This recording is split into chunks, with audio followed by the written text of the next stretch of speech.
This is the Carty Method Podcast. Hey. Welcome to another episode of the Carty Method Podcast. It is me. I am Carty. Let's turn some lights on back there. Welcome. Today is Tuesday, and this is Portfolio Lab.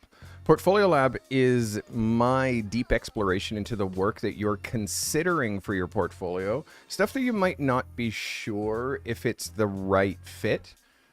I'm the one here to help you. Welcome, everybody who is watching me live. If you are watching me after the fact, please, I need to hear you in my comments saying the one word, 2 words, replay gang. That's what I want to hear. If you're part of the replay gang, let me hear you.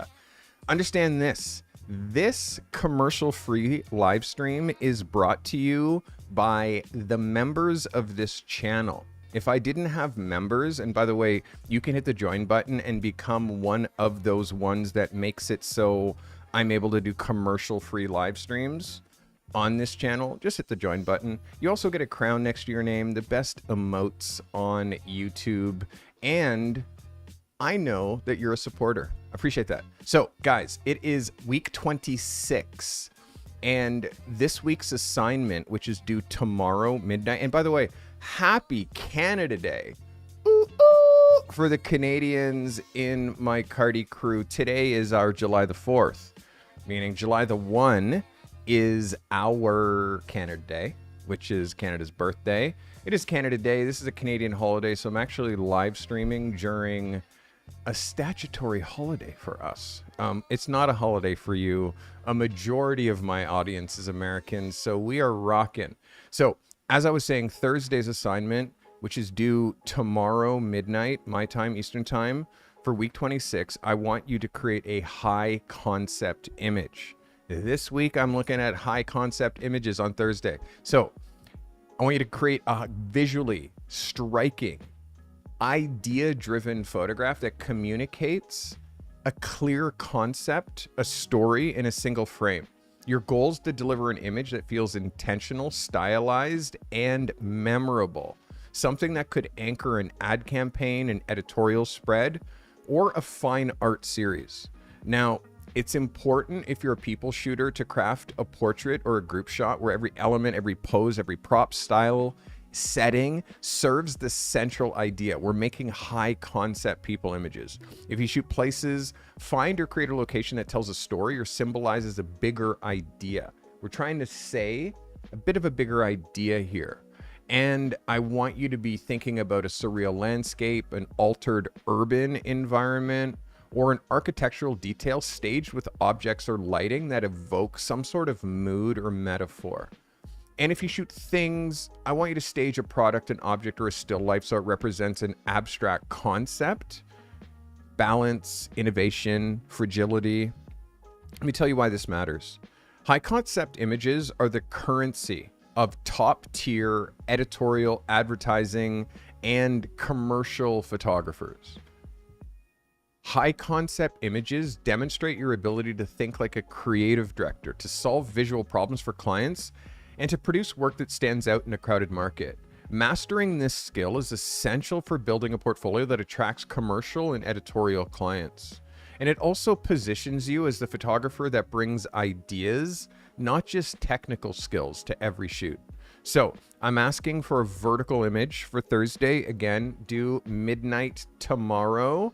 And it is all the information for how to submit, and everything is inside Portfolio Lab in submissions, in the assignments. And if you want to join Portfolio Lab, like all of these fine people who I'm about to look at their photos, you got to go to thecartymethod.com/Portfolio Lab to sign up. Starting with photographer number 1 is Alexander Klasnia. Alexander says, this is my first submission. This is my favorite drone shot. My favorite drone shots are from low altitude. So shot with a DJI Mini 2 ISO 100, 1/500th of a second at 2.8. Alexander Klasnia. Alexander, thanks for submitting. So this is a really like technically sound, strong picture. I I need to really understand what your niche is. And also when you're doing drone photography, the goal is to make drone photography look like not the kind of photography that you could do with a real camera, like just from another building on the balcony aiming this way. The whole idea with drone photography is you're giving me a perspective that I can't see unless I'm in a plane, a helicopter, or getting a drone view. So shooting drone shots that aren't drone views, well, there's no need to shoot with a drone. Just shoot with a way higher quality sensor, a way bigger sensor, and just get in the building next to this and make this photo.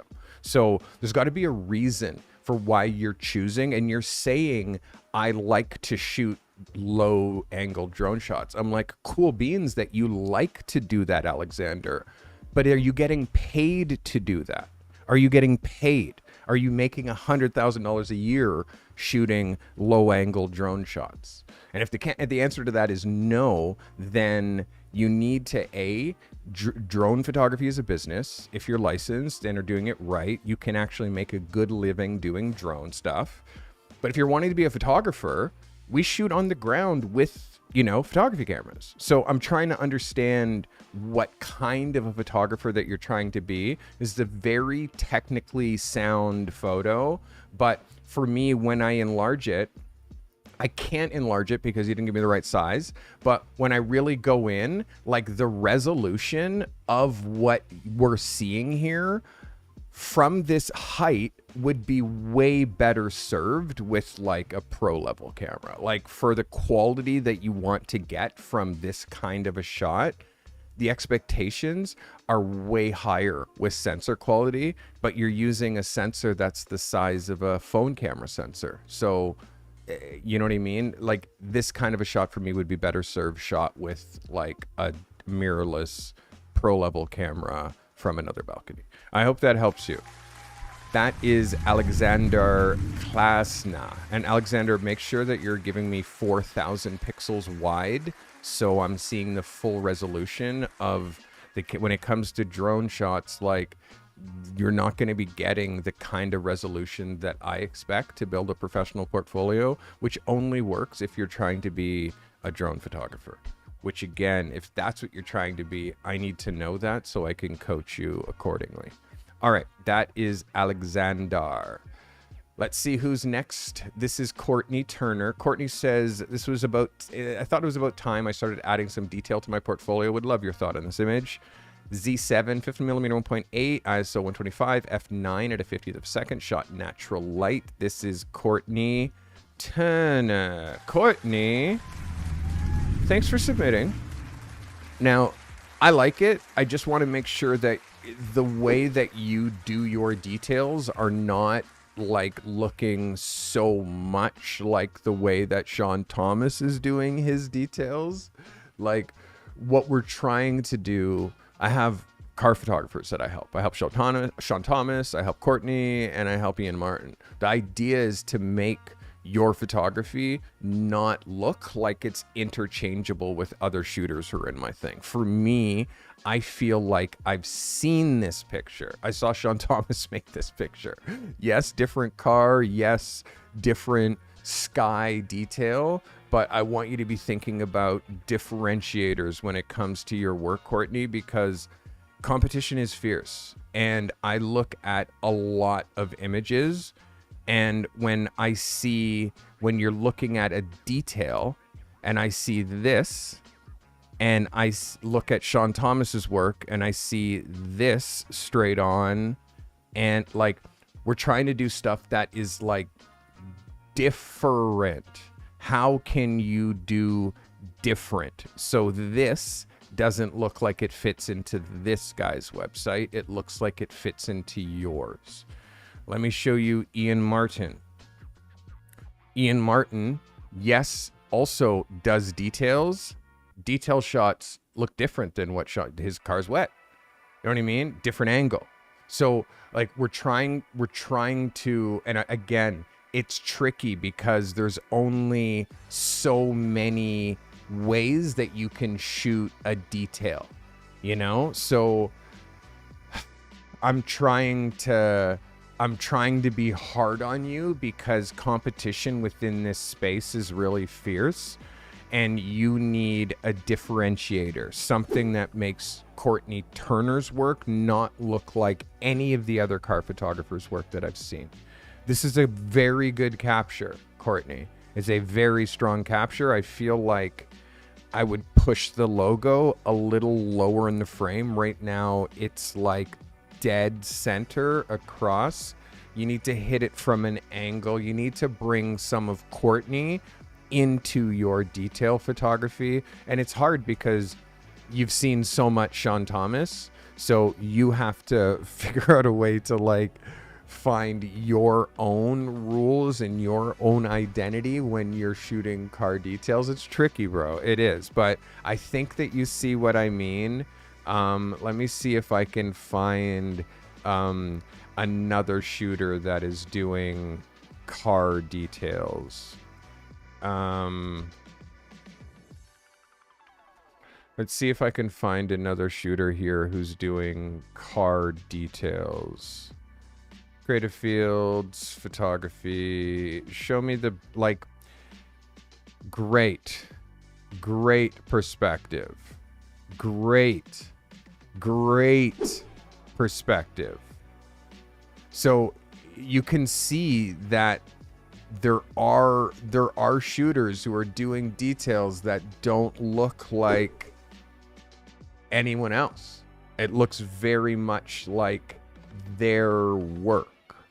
So Dayan, and if you look at this guy shoots only cars. Let's look at his interiors. Yeah, I just, this is the kind of stuff that you have to look at, because this just makes you a better shooter. It makes you better at choosing locations. It makes you better at just executing, you know? Oh, look at this Porsche. Oh my God. 1959 Spider. Oh, this is it's like a Super 90 356. Okay. Yeah, just incredibly well done. Incredibly done. So this is where I'm trying to see. This is where I'm trying to make you like, now imitation, intelligent imitation we do, but your pool, I just want your pool of photographers that you're looking at to be wider. Put this guy Dayan Yordanov. Put this guy on your list. He's from Bulgaria. And if you look at this guy's site, like, come on. Do you know what I mean? So you can see when it comes to how far you're pushing, there's no limit to how far we can push. There's no limit to how far we can push. And what we're looking at for reference, we have to constantly be hustling and finding. Like, look how long it took me to find this photographer. I went on Behance. I found this guy in less than 15 seconds. But when you see the ideas, how he shoots interiors and just only shows the interior, doesn't try to show the outside of the car, like, you see the rules. The fact that he shoots big rigs as well. It just helps, like, ideas like this help you become a better car photographer, because you're expanding. Like, that's all I'm trying to do. But no, man, like, you're super talented. Very, very good image, Courtney. What you learned today is what you look at affects how you shoot incredibly. And we imitate without even realizing. So if we stain our eyes with just like the right stuff, the imitation that we're doing is based on a wider pool of car photographers that we're looking at. I hope that helps you. All right, that is Mr. Courtney Turner. This is the mighty Michael Steinmetz. Mike says, your feedback is too valuable to pass on. I could not stay away. At this time, I will simply say my niche will be people. Here's a naturally lit photo of my mom doing one of her favorite things, visiting her grandkids. 85 millimeter 1.8 shot with an R5. Mikey got an R5. Mikey got an R5. Shot with an 85 millimeter 1.8 ISO 100 2.8 is the F at ISO 320. Mikey got an R5. Mike, let's get it on. Mike, she doesn't look too happy, but this is a great portrait.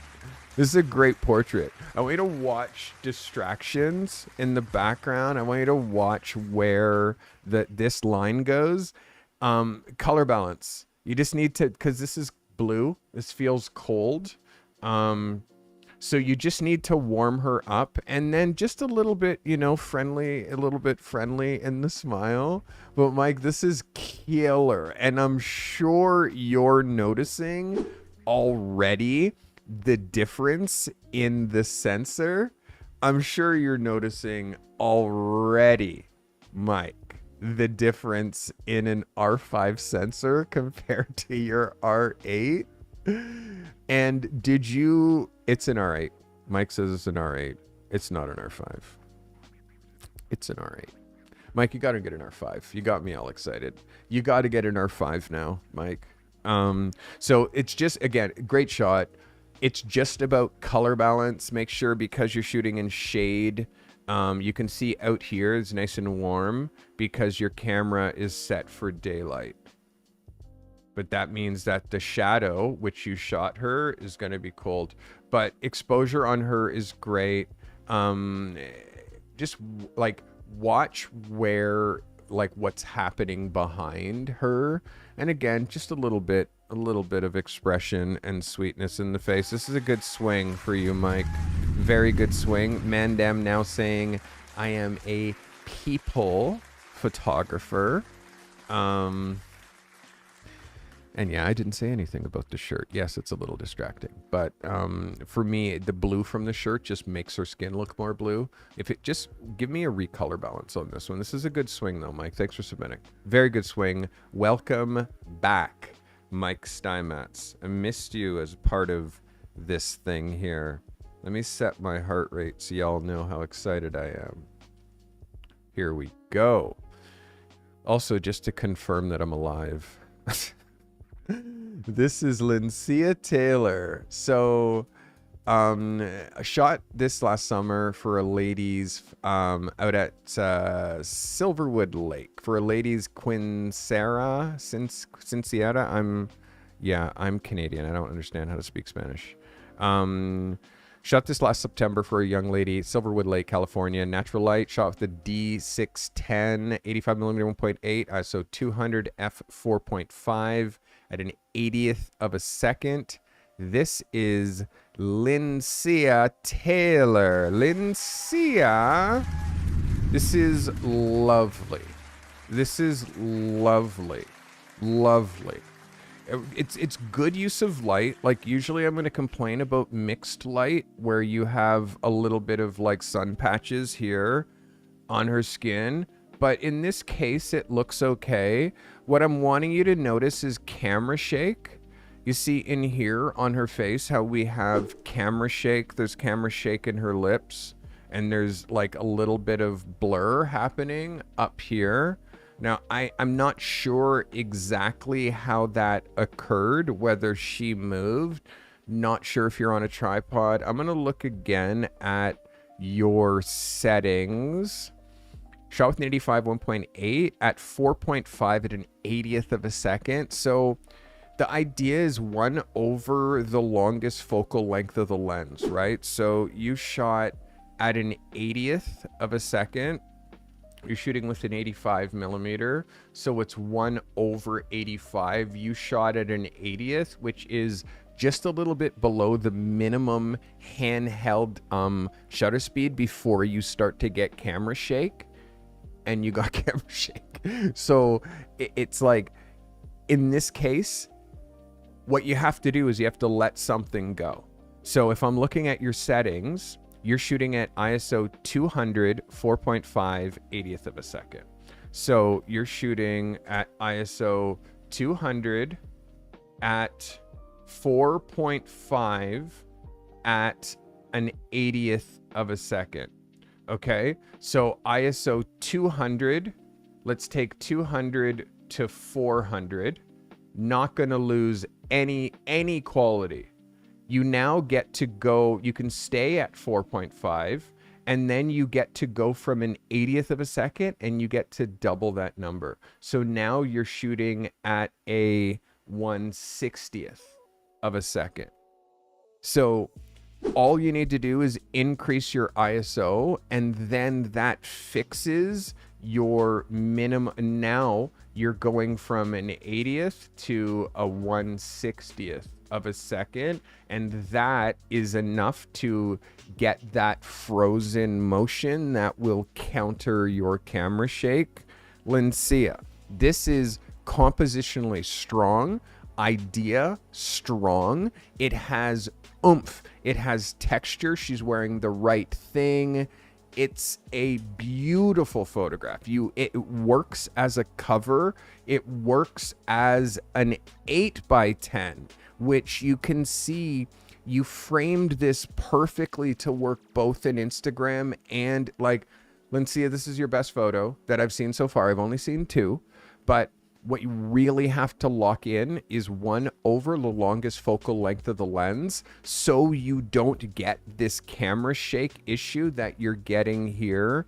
Because again, I'm letting it slide, but if we look up her body and we look at her chain, you can see evidence of that camera shake. If we look at her lips and her chin, this line here, we have evidence of camera shake. If we look at her face and her nose, we have evidence of camera shake. So you can even see the wind and the movement in her hair. It's like, so increasing the shutter speed is how we fix this. Other than that, for me, this is an absolute banger for you,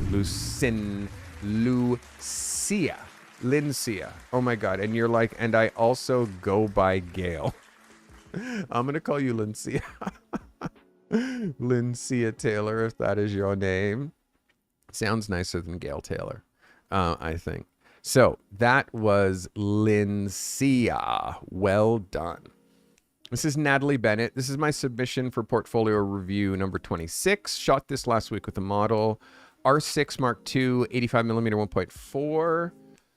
ISO 160, 4.5 at 1/25th of a second, shot natural light. This is Natalie Bennett. Natalie, the quality is coming up. Now, I'm worried about her skin retouching. I'm going to look at that in a second. I just want to see how you're framing her up. You see this barrier right here?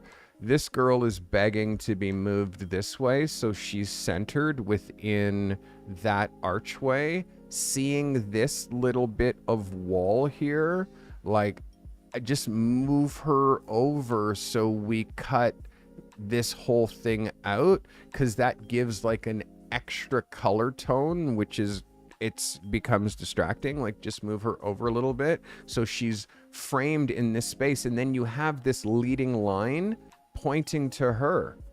You know what I mean? So that is like compositionally, like, this picture feels off because of where you placed her. Now let's look at the skin. I could see the skin retouching, Natalie, from far away. I'm seeing that you're using the blur tool, or you're doing some sort of AI retouching that is really bad. It's really bad, and it's messing with your pixels. I'm going to say again, skin retouching in 2025 does not look like this. It does not look like this. It does not look like this. And you're not going to be able to get away with using AI or the blur tool on skin. It just doesn't hold up, not with an R6 and the kind of resolution that you have. Like if I look at her skin, you can see exactly where the blurring is occurring. Like it's happening all the way through, but it's not consistent. So because of that, it's like I saw it right away. Like skin does not look like this in real life. So it now from here, it looks like an illustration. It looks like AI. So because of that, like photographers are trying to make our work look real and not AI generated. This looks AI generated. You can see where the retouching stops. You can see exactly where her actual skin is and then where the retouching is. So this just killed this photo for me. You have to be able to look at this photo and say, this is too much retouching. End of story. Like you have to recognize it. So like pull way back. And how you know this is open Vogue.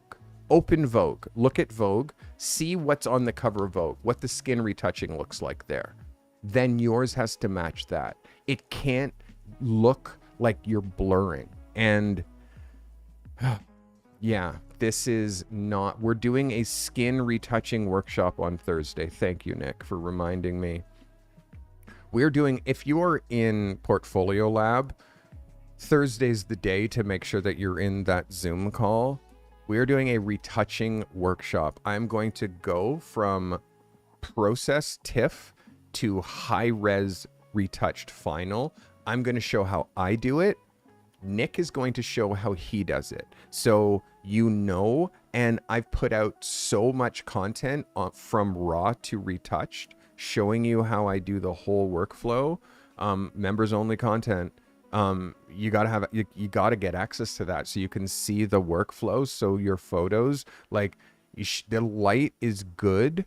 Compositionally, I feel like you could be a little bit tighter, but what you're doing in post, you're absolutely killing your photos. So I've talked about this before. This is almost like you're doing more now than you were before. So for me, this needs to stop. Okay. And also just expression, her body language with the like arms crossed, like it's not attracting the viewer, it's like blocking them. So that's another thing I want you to watch, is watch how her body language is, the way that her right hand is collapsed in here instead of open like this, or in nice, like it doesn't seem like you were in it when you made this photo. You got to be in it. And then in the back end, you got to be way more gentle on the back end with skin. You're going too far. I hope that helps. That is Natalie Bennett. Thanks for submitting, Natalie. All right. This is into my ProLab submissions. This is Mike Graves. People in my accelerator program is who we're about to look at next. Mike Graves. Shot with this Sony A9 50mm ISO 100 f4 at 2,000th of a second. This is Mike Graves. Mike, thanks for submitting, my guy. Mike, this is pretty epic. This is pretty epic. It's just the composition as to where you're dropping this rider in the frame. If I show you this double page spread, you're gonna say, you can see that all you need to do is like move this bike over, like, oops, move this biker over this way so he's a little bit more centered. You can see if I just enlarge this picture and then slide him over here, I get the exact same vibe that you just gave me, only it's composed in a way that visually it works for me because it works between two pages. The way that you composed it completely, when we're looking at this as the complete image, you can see if this went across a magazine, this is too close to the gutter, right? So this means that it's going to suck this rider into the center of the page. and we have empty space page and empty space page, and the most important thing is not here.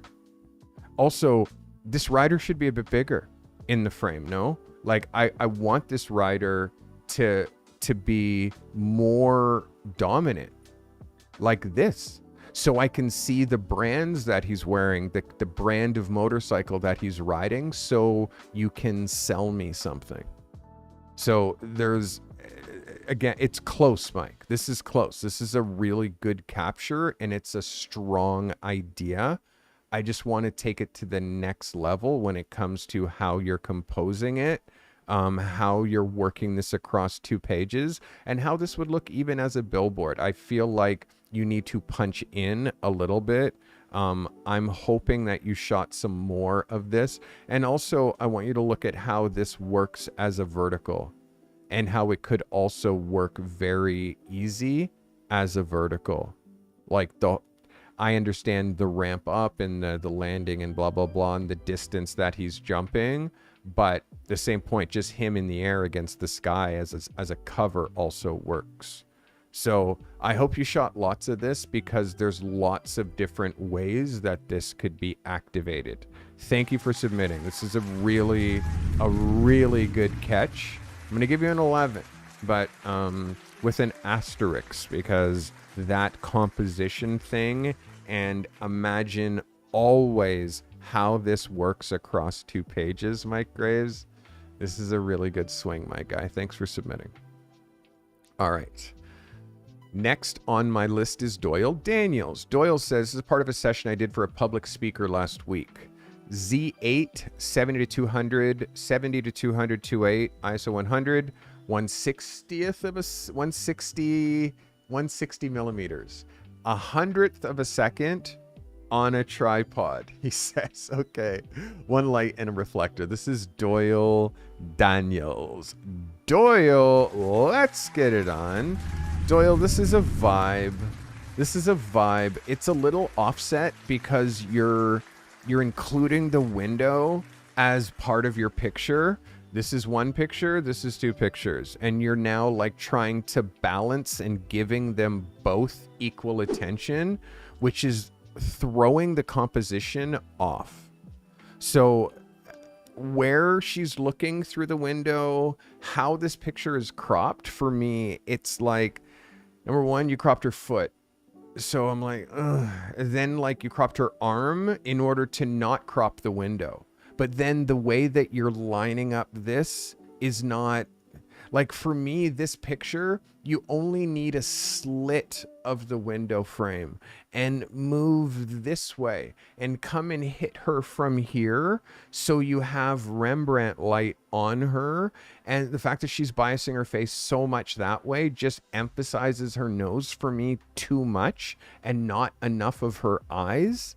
So, like, again, she cares more about out the window than she does with you. And for me, like, it makes you more of an observer than a photographer in this picture. And then, of course, Doyle, I always have to do this. I always have to do this, which is it DCD? DCD. I always have to show you back your work to remind you how you compose. You see this Rembrandt lighting, you see this squared up frame and focusing right at you. Like, that for me is what I'm dying for from this, is this feeling. And then this feeling where this subject, beautifully Rembrandt lit, paying attention to what she, but you're seeing enough of main face that it's not emphasizing any kind of specific facial features. You see here, too profile, too much over the left shoulder, too much energy out the window. You're not participating in this picture. You're participating in this picture.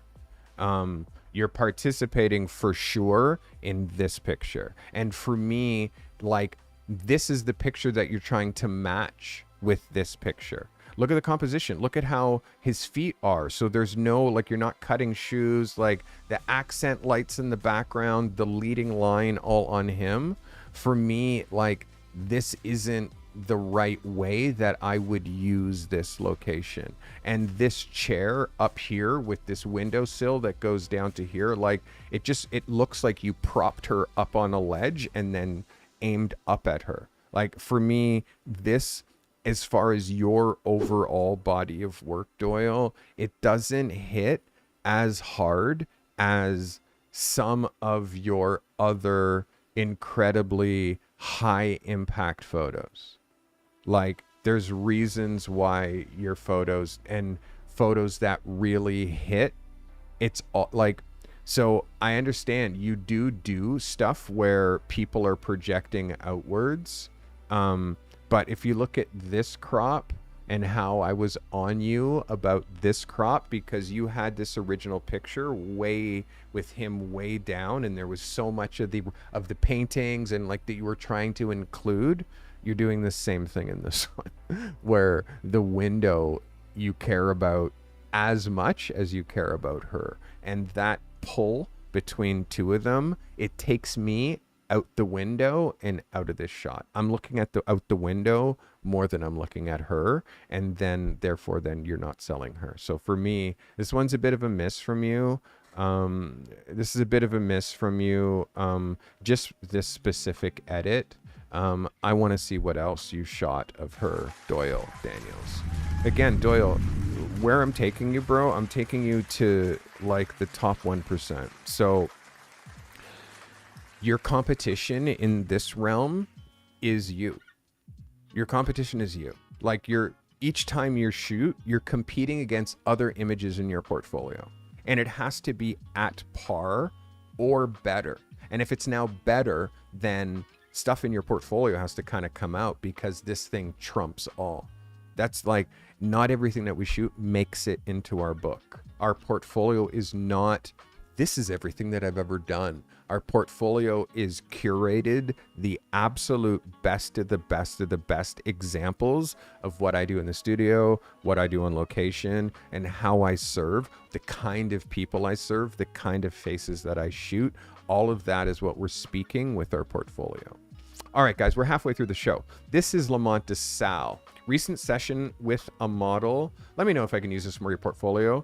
Thank you, Carty. I appreciate your time and your energy. You're very welcome. I do my best. This is Z6, 85mm 1.8, ISO 400, 6.3 at 1/25th of a second. This is Lamont DeSalle. Lamont, there's a vibe here, Lamont. This is cute. It's super simple. I'm not sure I like her pulling on her shirt. I'm not sure I like the pose, but I like the light. The clothing is super, super simple. You have to watch her shorts, because her shorts, you can see, are like really kind of jacked and tucked up in her parts and labor. The tugging on the shirt, we've talked about this kind of like, the pose is no pose. The pose is easy. She's partially tucked, but then partially out. So I'm not sure about that. Always is a mistake when like one lapel or like one like shirt tail is out and one isn't. So I'm not sure. Is she undressing for you? Like, there's a lot that's happening in the body language of this picture that I don't understand. And Lamont, for me, where you're the weakest is in your posing. That's where you're the weakest, is in your posing. The light, the idea is great. This is like clean. Where you're cropping her, it's cover composition. Her head's a little bit high in the skyline, but that's all right. It works as an 8x10. You can definitely crop her mid-thigh, which for me looks a little bit better than cropping her right at the knee. But what she's doing and the sort of showing her, like, that's the part that you don't need. Like, just, I'm trying to just strike the bad posing from your photography. And it's like, the meta pose is no pose. The meta pose is no pose. And I will show you your website, Lamont DeSalle, and I will remind you that your site is all studio pictures.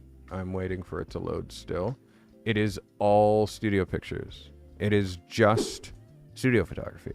And I'm wanting you to add the dimension of you on location, because we still only have this one photo here that doesn't fit, that you have to take out, but that's still there. You need to show that you can shoot not under perfect conditions. You need to prove that you can shoot on location as well. And again, it's going to bring you so much more business when you can show that you can serve small businesses and not just people who think they're cute. Again, I'm going to keep leaning in on that on you. And the poses is for me where you have to work the hardest, is making your poses look natural and not odd. Like, that's what you need to work on the hardest when it comes to your shots. Lamont, this is okay. Is it good enough to be on your site? Is it better than your best work? Is always what I'm going to ask you. Everything that you shoot has to be better than your best work. And I want you to have the kind of scrutinous eye when it comes to your work that I have with my own, with the poses. And again, the poses, it's so important for you to lock this in. If you look at my poses, the meta is like no pose. The meta pose is no pose. And again, I'm going to keep coming back to like, that's how our work is just a little bit higher frequency, is the way that our body, like, we position our models. That's how we become a little bit higher frequency. That's where, when I see your work, Lamont, that's the first thing I'm looking at, is how you're posing them. So it's a very hard skill to teach. It's a very hard skill to teach. I try to demonstrate how I pose models, or how I unpose models, because you got to unpose them, because they're going to come and they're going to do some shit, which is going to be stupid. And if you're just like, great, then you're just shooting their stupid poses. That is not what I do. When I see someone go, I say, why are you doing that? Did I ask you to do that? I didn't say to do anything. Stand there. So let me look at you. Just stand there. Let me look at you.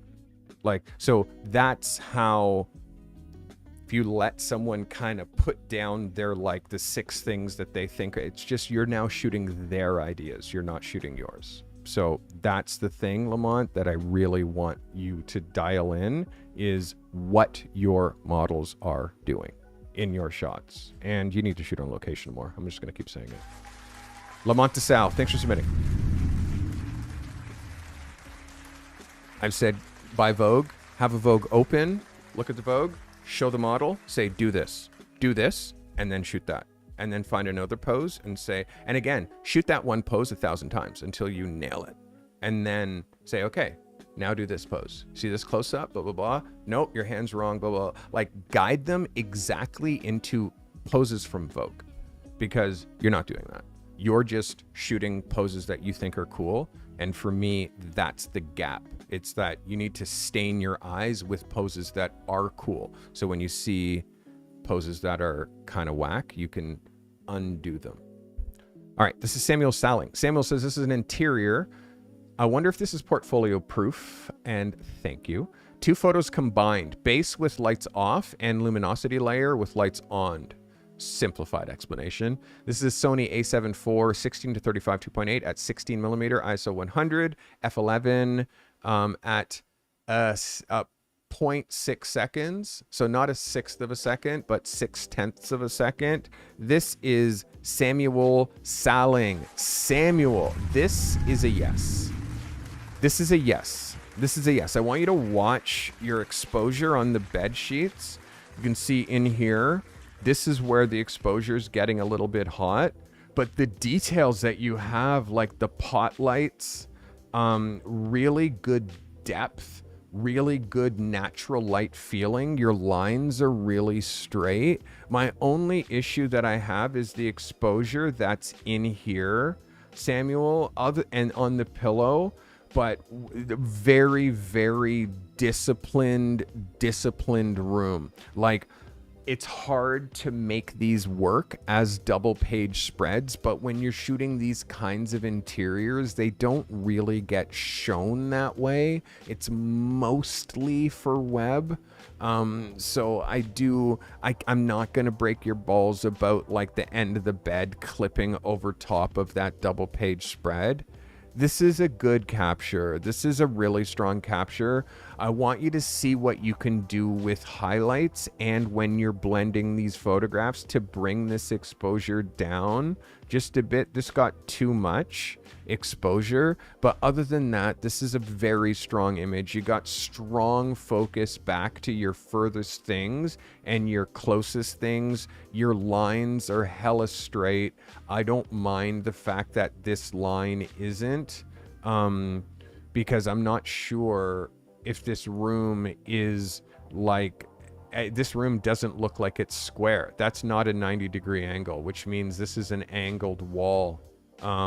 So yeah, this is a really good swing for me. Samuel Salling, yes, my guy. Just fix that highlight in the mattress, and yes, this is portfolio worthy for sure. It's a high quality room, right? It's a high quality room, so the room is styled well. Hey, Jane, thanks for subscribing. Welcome. Yes, sir. Yes. So yeah, and small details, man, like the mirror here is super sick. You know, like these kinds of details, the clock and this pot light detail. I love the closet being open and seeing some shirts and a little bit of life up in here. I do see a doubling here. That's because that's a glass cabinet, Carty. That's glass, those fronts. Holy shit. I thought those were just open, but you can see the reflection of the bed. This bed, and you can see the reflection of the light that's up there. So sick. Really nice room. This is a yes for me. Samuel Salling. Well done, Samuel. Well done. Well done. This is Matt's Carlson. Matt says, this is an environmental portrait trying out my outdoor strobe. Appreciate your feedback. R6 RF 100mm 2.8 ISO 200 f4 at a 30th of a second. Shot with the Godox 80 1200. This is Matt's Carlson. Matt's, thanks for submitting. Matt's definitely a better picture of the trench coat. Definitely a better picture of, like, yes, this is a yes. I mean, again, horizon line. Can you shoot in such a way that kind of lowers this horizon line?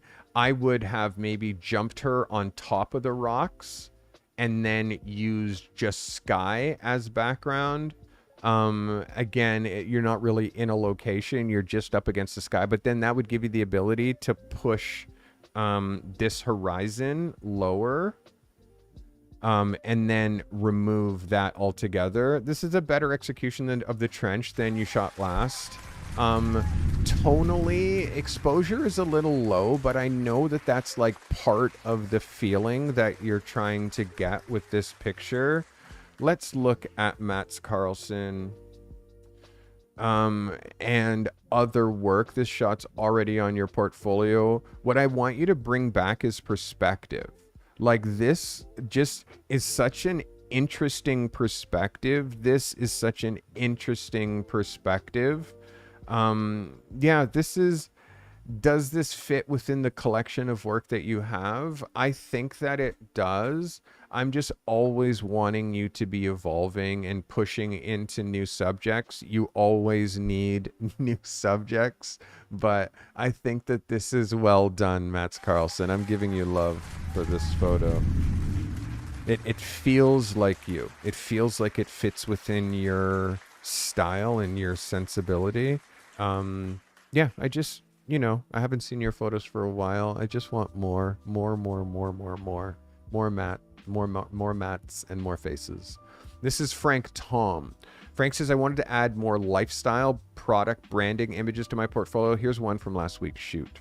This is an R3 70-200mm lens. R3. Did you get an R3, Frank, or did you always have one?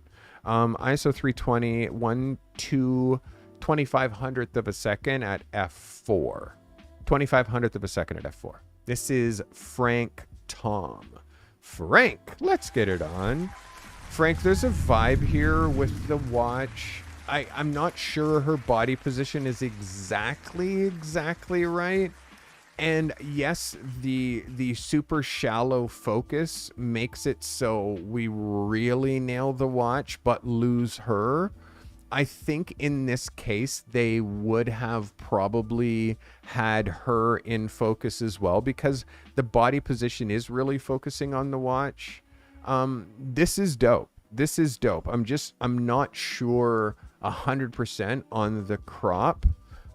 It works as a cover. It's just, I'm going into slight nuances, like the way that her hand is going through her hair, like that. I wish she was just a little bit more through that motion. But again, I'm kind of splitting hairs. I feel like, yes, this could go in your book, but it's like, is it equal to what you have already, Frank? Is it equal to what I'm developing with you already? Like, if I look at a picture like this, that this is competing with, like I'm looking at all the athleisure images, and again, you don't have anything with a watch per se, but I am looking at the images that an image like this is competing with. Obviously, this is for the helmet. I'm looking at this image, which is just so real and believable. So these are the kinds of pictures that I'm looking at of yours, Frank, when it comes to, is this good enough to be in this collection? I think today, yes. I think 3 months from now, probably not. I'm going to want you to like recreate this image. It's close, but again, I'm kind of going to leave it up to you whether it goes in your book or not. I'm like on the fence, and only because, again, it's like there's just slight small things with this that make it not like commercially perfect. So you could put it on, but you're going to have to reshoot it. So that part's up to you. This is a close swing, Frank. Like really close. I'm giving you an 11. It's like, it's so close. Again, I'll say you're competing against you. Your work is competing against other work of yours. So it has to be at par, and it's so hard. It's so hard for me to make that call for you. It's hard to do what I'm doing here, like without like derailing people and making them get discouraged. I still have to say, like, this isn't good enough for you. It's hard. This is Kyle Kiono.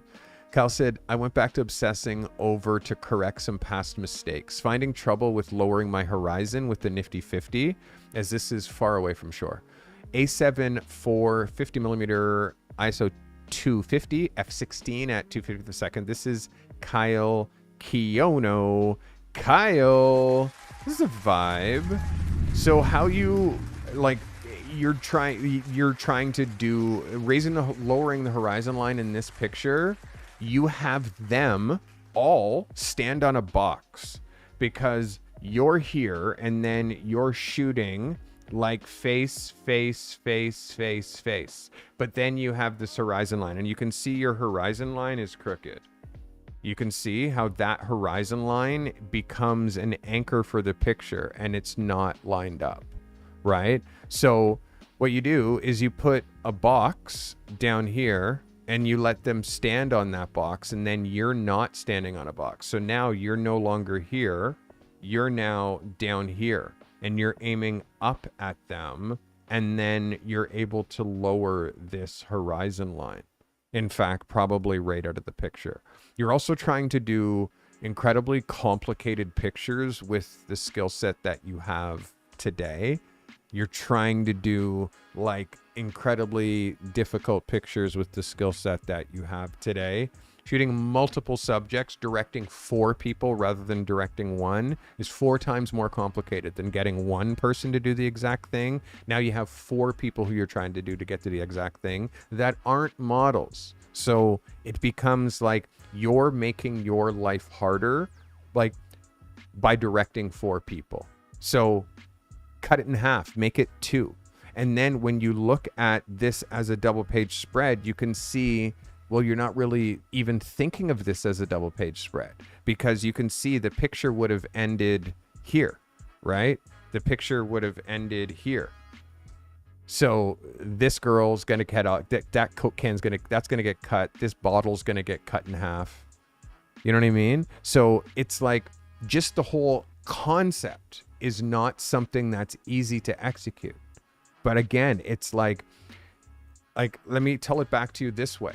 I wouldn't try to make this picture. Not with 4 kids who have this much patience, because they're going to have to do it over and over and over and over and over and over and over and over. Like, it's like, no, you're going to get 3 swings at it, and then they're going to want to go hang out and play. You know what I mean? So it's not the right, like, I wouldn't try to do this idea. The only time I'm shooting 4 people in one photo is if I'm shooting a band. That's the only time I'm trying to put 4 people in one photo. So again, like, I want you to look at Joseph's Coca-Cola picture. And Joseph's Coca-Cola picture, it's so simple. And also, look at the difference. You're shooting like this, straight on at them. He is shooting up at her. No horizon line, just the sky. He's crouched down. She's up. Guess what? 1 person. And then how this works across 2 pages, you can see it works like, again, I have to either enlarge this and I recommended that he like frame this just a little bit different to be very wary of where the gutter, but at the same point, we shot this as a billboard. So it's okay if it doesn't go across 2 pages perfectly. But you can see just this, like, this is what you're trying to do with 4 people. This is what Joseph's doing with 1 person. It's just like, who's smarter? You know what I mean? The one who's making his eye. It's already hard to execute this. This is already hard to execute. So what are you doing it? Making it 4 times as hard to execute. So pick one of these girls or shoot them one at a time. So you have 4 different individuals doing the same thing. 4, not 4 in one photo. See what I'm saying, Kyle? You're just like making it like you have 4 different attempts to do one photo. 4 different attempts to do this one photo. 4 different faces. Instead, 4 people in one photo. 1 failed photo. So, yeah, you're making things a lot hard. And again, you keep swinging above your strike zone. You know what I mean? Like, stay in your strike zone, start getting hits, and then add difficulty once you start nailing the simple. Do you know what I mean? By the way, light, great. You managed to nail the light. Coke bottles, wet, nailed it. Yes. Like, but not knowing that, like, how do I move the horizon line out of there? By crouching down, Kyle, is how you do it. Like, you physically look and say, oh, from here, the horizon's here. Like, crouch down. That makes the horizon lower. So then now you're like, well, I can't do that and get all of these 4 people in, which means you shouldn't have 4 people in the photo. Like, something has to let go, and it's your idea. I've said this many times. Hold on to strong ideas loosely. 4 people in the photo is a strong idea or a weak idea you held on to strongly. 4 people in one photo. Weak idea that you held on to with a death grip and you kept pushing through something that doesn't work. So This is what happens. You shoot one picture, shoot another one, shoot another one. It's not working. Okay, you know what? Let's try with one person. Oh my God, so much easier. And then now let's see how far you progress that one. Then bring in a second person and have one person this way drinking and one person this way drinking. And oh my God, symmetrical. Oh my God, it's a mirror image. Oh, like that's how you build an idea. You don't say, okay, let's put 4 people here and then what do I do? What do I do? What do I do? I don't know. Let's try to figure it out. You know what I mean? You're making it harder for yourself. An architect doesn't build a skyscraper first. He builds a doghouse. I want you to wrap your head around that. They don't build a skyscraper first. They build a doghouse. Hope that helps. It's Kyle Kiono. Sean Thomas, we're down to our last 2. Sean says, here is a 1978 930 Turbo Complete. Hope you enjoyed, Carty. Thanks so much for providing us with this community. It is a lifesaver for real, for real. Got you, Sean. This is an EOS R 55mm. EOS R shot at 55 with a Tamron 24-70, 2.8, ISO 1250, 1/320 of the second at f9, natural light. This is Sean Thomas. Sean Thomas is back. This is what I expect from you, Sean. I'm just going to say it like that. Straight and to the point. This is what I expect from you. End of sentence. This is what I expect from you. Nothing less. Nothing less. And anything less is a waste of your time. Is a waste of your time. This is a hitter. It's a hitter. I want you to see how composition-wise, it just needs to move over a little. It just needs to move over a little. Small mistake. A guy like me is going to be like, come on, Sean. Because again, where I'm tuning you into the top 1% of car photographers. Location, yes. Light, yes. Stance of the car, yes. Your angle, nice and low, yes. Texture, yes. Could you have bumped the car over a little bit so you're not so tight to the gutter? Yeah. Again, small things, but when you're dealing with Porsche as a client, when you're dealing with Porsche Canada as a client, these are the nuances that only the art director is going to care about. Only the person who's dealing with layout, and they're going to be the one that's going, fuck. They're going to be the one that's cursing you out because of these like really small nuances. So again, remember, turn the 3 grid off and see if your camera has a 4 grid. What a 3 grids are bad. Because if you have a 3 grid, then you're constantly composing on the thirds. So you have this through your camera, this, and then this, and then this. And what that forces you to do is drop your shit onto the thirds like you did. You need to actually you need to cut your picture in half like I'm doing here. You need to cut your picture in half like that, and then cut 2 more halves. One there, and then one there. And now you know that this is where your subjects go, or here. And you know that that's your gutter, and anything that touches that line is going to get cut off. That helps with placement so much more. If your camera doesn't have a 4-up grid, then we have like focus points, like it's hard because I think that you could do a 4-up grid, but if you have a focus points that look like this inside your camera, then use those as your center points, because this one is going to be your center and also the gutter of the picture. So just bias your composition so you're pushing your stuff, and use this distance and this distance as how you center something in half your frame. It's liquid, Sean, but again, where you're at in your journey, I trust you. I know you're going to be the top car photographer in this country. This is a yes for me. Yes, this is a yes, but it's also one of those, like, it's the smallest thing, Sean, but you see, even in post-production, you could move this over for me a little bit. Also know that, like, laterally, horizontally moving your picture, you can't do. Like, this is a full frame 2x3 picture. It is exactly 2x3 in a magazine. So you don't really get to slide your picture left and right because there's nothing to pull from.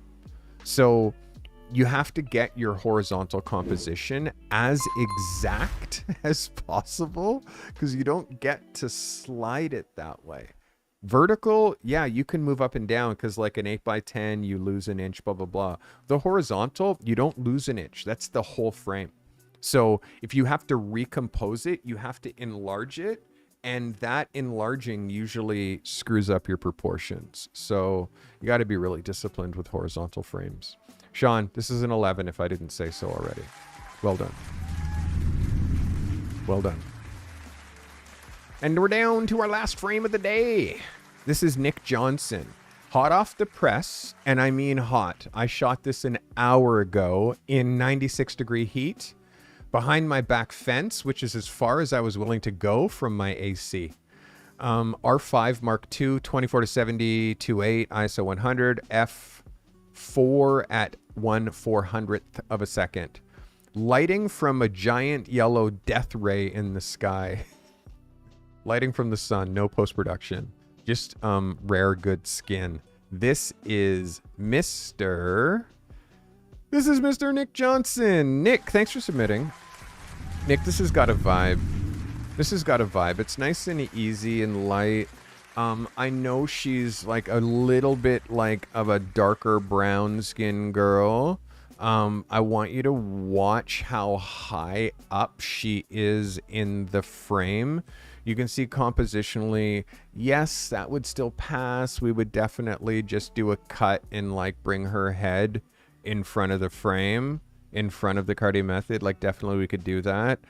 I feel like I want more that way. This to me feels a little bit claustrophobic, and the fact that she's leaning her energy so much out of the frame.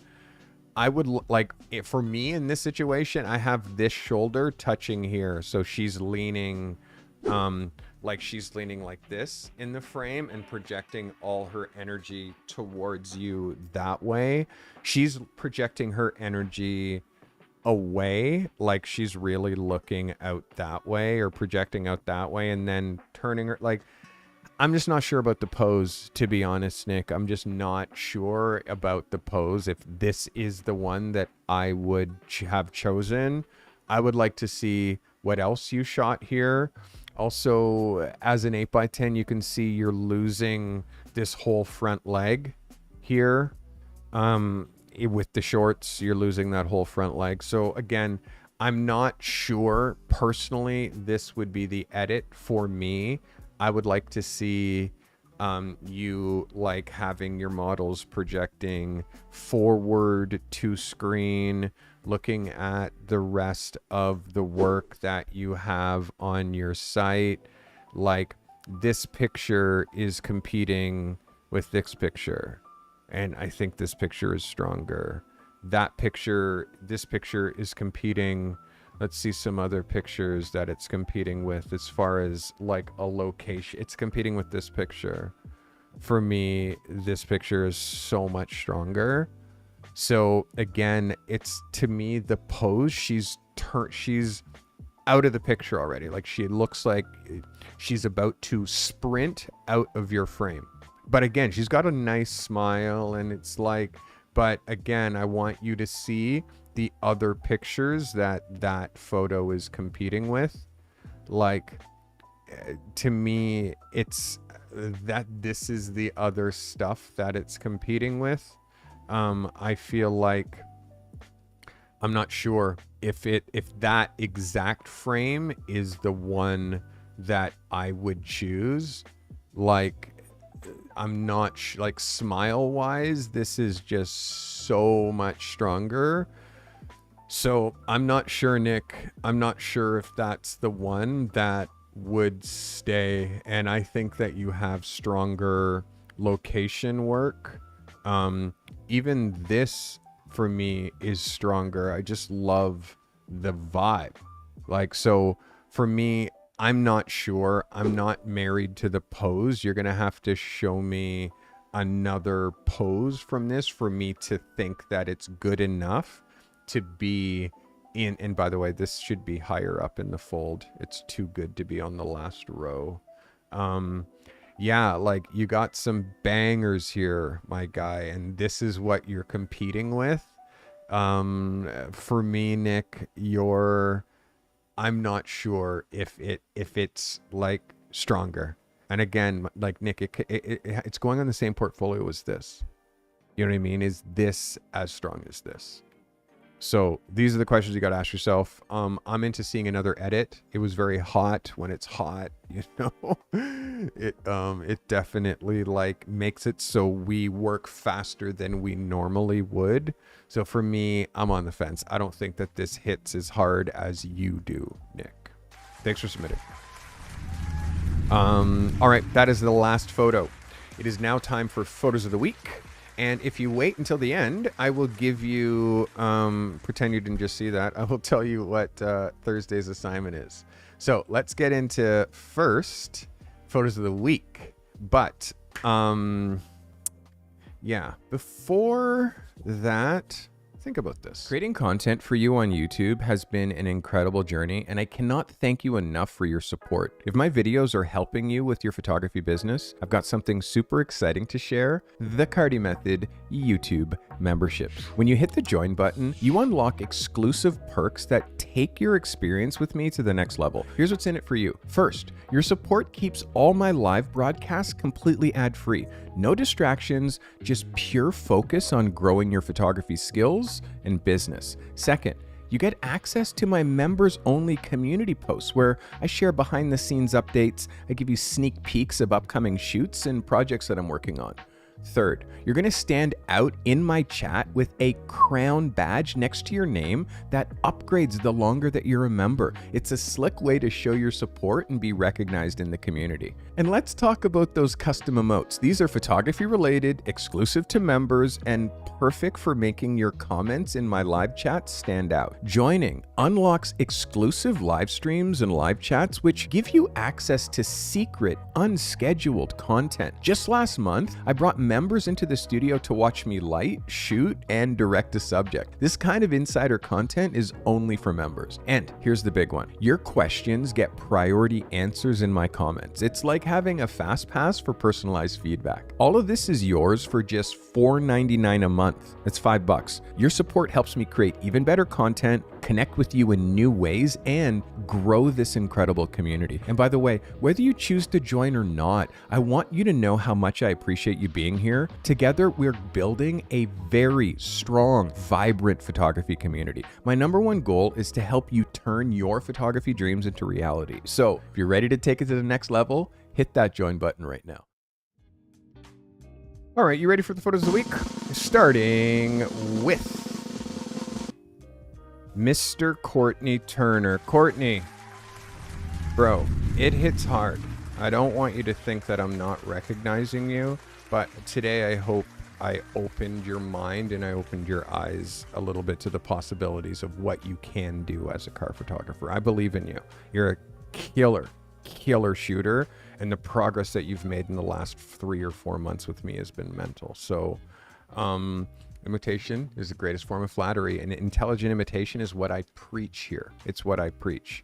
Now you're in a problem because, you know, I want you to be like a little friendly competition. Me showing you some of those other photographers that are also doing interiors and how, you know, it's like I just want you to stand out. You know that. Courtney, proud of you. Photo of the week. Well done. All right. Next in line for a photo of the week from me is this photographer who I haven't seen in a minute, but happy that he's coming back and making a statement without saying a word. Ladies and gentlemen, this is Michael Steinmetz. Mike, welcome back, buddy. Welcome back. Very, very strong capture. Thanks for submitting. Michael Steinmetz. Photos of the week. Photos of the week. Photos of the week. This next photographer, again, she learned something today, full show, but sent me a killer capture. This is Lyncia Taylor. Lyncia, let's get it on. That's a photo of the week, girl. Congratulations. I hope I helped you fix this idea so the next time you shoot something such as this, you will not be dealing with camera shake. Very well done. Very well done, Lyncia. All right, photos of the week. Photo of the week going to... This is Mike Graves for this capture right Again, of course I helped you make it. I helped you make it better. Helped you look at it a different way. But this is a capture. This is sick. Well done, Mike Graves. Well done, Mike Graves. It's a photo of the week. Again, I'm super hard on the shooters that are here, but this is clean. Ladies and gentlemen, photo of the week. This is Lamont DeSalle. Lamont, I'm only hard on you because I believe on you. I'm only hard on you because I want to see you being one of Houston's finest. I got 2 shooters in Houston that I'm trying to turn into the top photographers in that, not only that city, but that state. Congratulations, Lamont DeSalle. Again, posing. That's the place that we got to get you. Posing is the point that I'm always trying to work with you. Current heart rate, just to make sure I'm still alive. That is my actual heart rate. As if you're a member, you can just type command heart rate. It'll show you how many beats per minute I'm pushing. All right, let's see who is next. This photographer is next. His name is Samuel Salling. Samuel, well done. That's a photo of the week. Very, very well done. You adding interiors to your architecture photography is a natural step. It's necessary. You do it very, very well. You're also focusing on luxury. Luxury is the only way to do this. Luxury. And you've been doing it. I'm proud of you. That is Samuel Salling. Well done, Samuel. And this photographer, he's not as far as Australia, but it is hard for him to make it to some of our Sunday Pro Labs, but happy that this photographer is still banging out the hits. Let's go, Mr. Mats Carlson. Mats, well done. Don't be afraid to do radical things like put her up on top there. And of course, I'm always asking you to find new faces. Okay, this next photo of the week. I was so yes. Photo of the week. Mr. Frank Tom. Frank, again, as I am on the fence of this photo, it's still a technically super strong photo. There's many people who would be very proud to have this photo in their portfolio. For you, I want you to be thinking about how this works with the rest. And also, do you have any other edits, or are you going to reshoot this? You know what I mean? But this is something that could go in your book today, but I think that you'll quickly replace it. All right. This next photo of the week. This is the guy I've been waiting to come back for me. This is Sean Thomas. Sean, well done. That's a photo of the week for me, my guy. Sean, this hit so hard, and like, you get it. You just need to do it. That's all. I appreciate you being here and being so transparent. Sean Thomas, photo of the week. Well done, Sean Thomas. So we do have a few, I'm going to say a few, like, I'm going to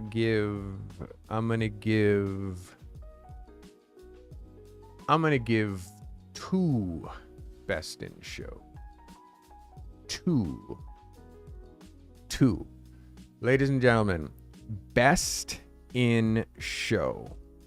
Starting here with this photographer, his name, Samuel Salling. Samuel. Very, very, very, very well done. Samuel Salling. And a final best in show, Mr. Sean Thomas. Sean, best in show. Well done. Well done. Well done. Guys, everybody who submitted today, thank you. Everybody who won photos of the week, amazing. If you didn't win photo of the week, again, you're close. I'm judging you against you. And it is hard to continually be serving aces. It is hard. It's exhausting, actually.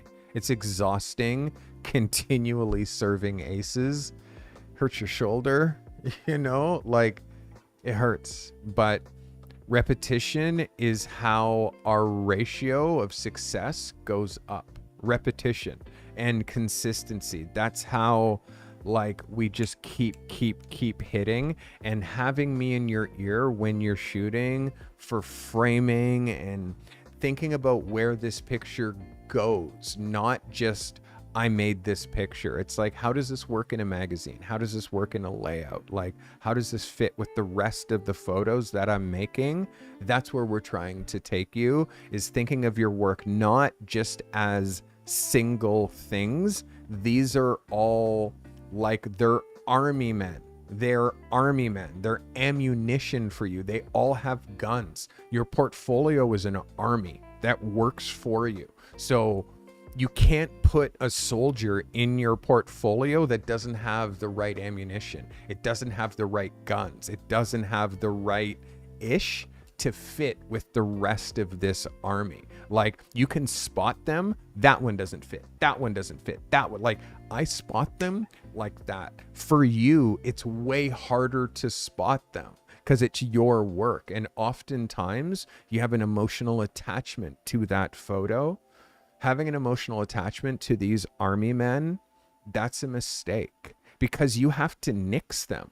You have to be like, bang, bang, bang. You guys are now not in my portfolio anymore. Like, if you have an emotional attach, yeah, but I love that picture. I like that girl. She's a great person. I want to have her in my book. She's a great person. It's like, her being a great person doesn't like, she doesn't stop being a great person just because the photo of her doesn't represent you well enough to get you work.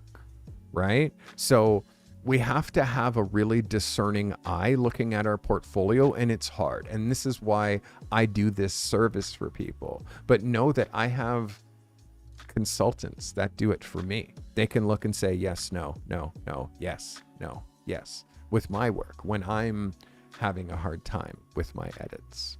So let me tell you, I got really good at choosing which photo I should use in like year 10, year 15. Takes a long time. And still, go back to an old aperture library, shows you how old I am. Go back to an old Lightroom library, aperture library, when you're older, and look at older, and you'll be like, oh my God, that one hit. Or you'll be like, oh my God, that was really bad.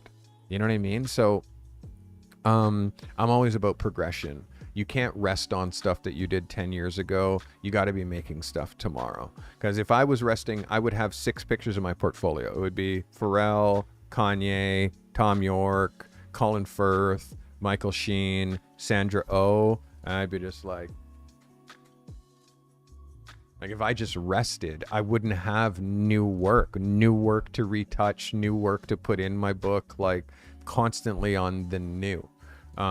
Yeah, because you're only as good as your last photo shoot. I hope this brought you value. Again, know that on Thursdays, we do Thursdays, we do a amazing Zoom workshop. This Thursday is no different. It is Portfolio Lab at its finest. It's what you're paying for. You're paying for these Zoom calls because they're so dope. The portfolio reviews, yes, they're amazing, but the Zoom calls are even better. They're so good. If you're missing out on the Zoom calls, what are you doing? The Zoom calls are so dope. So at the end of Tuesday's episode, I always promise I give you a sneak peek as to what next week's assignment is. Because you made it to the end, this is no different. I'm going to give you a sneak peek as to what next week's assignment. So this is for week 27. Okay, not week 26 like it says here, because we're in week 26 right now.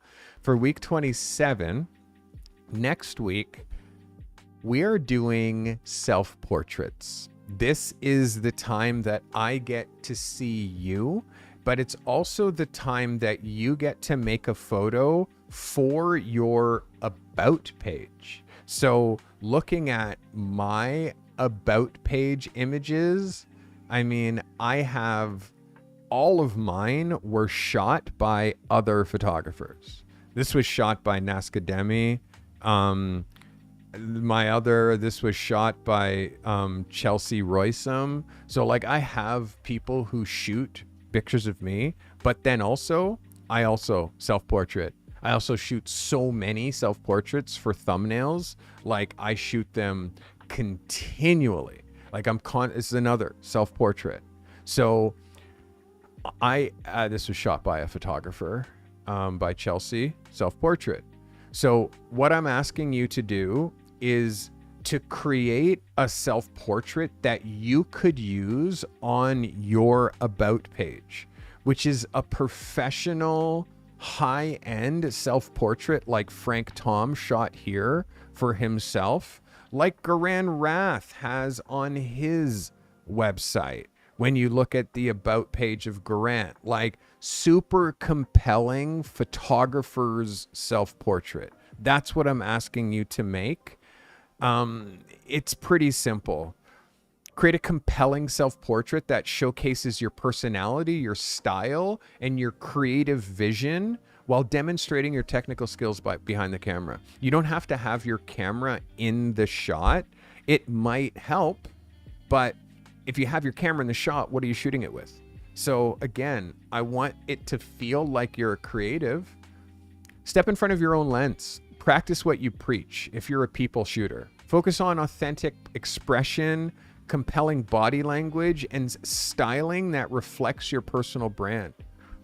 If you shoot places, put yourself in one of your environments, something that represents your own creative identity. Shoot an architecture picture, but put yourself in your frame. Show yourself in the element. Let the location entrance and let the location enhance your narrative as a photographer.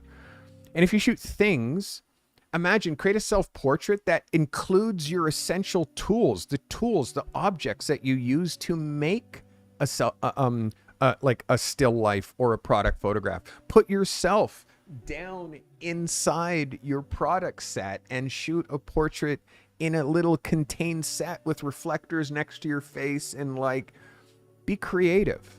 I'm asking for a vertical single page image. This is why this matters. Self-portraits are so essential for building your personal brand and connecting with clients on a human level. They show that you understand both sides of the camera. It demonstrates your technical abilities because it's kind of tricky to shoot a self-portrait. And it gives you authentic content. It gives you authentic content for your website, for your social media, for your marketing materials. In an industry built on trust and personal connection, showing your face and your personality helps potential clients feel more comfortable with you. They'll feel like they know you already if you show self-portraits in your feed. I put self-portraits in my feed all the time. So know this. We have an amazing Portfolio Lab workshop on July the 3rd, which is Thursday coming up. I am doing a skin retouching demo with Nick Johnson, and it's going to be super beneficial. We're going to go from raw to retouched and really help. Guys, I hope you found today beneficial. You know me, I am Steve Carty. Please follow me on the socials. You can also follow the Carty Method on all the socials from LinkedIn to Instagram. Instagram, I'm just over 13,000, but if you want to see what I do on social media, one of the reasons to follow me on social media and to follow the Carty Method on social media is you get to see the people who are in the Carty Method. You get to see their work. We have the Carty Method magazine that I put out if you're registered with the Carty Method, which is simple. Just go to thecartymethod.com, give me your email on one of those pop-ups, and I'll start sending you the Carty Method magazine every month, which is super sick. It's basically the photos of the week from the week in a digest. It's amazing. Guys, thank you for being here. I hope today brought you value. I'll see you on Thursday.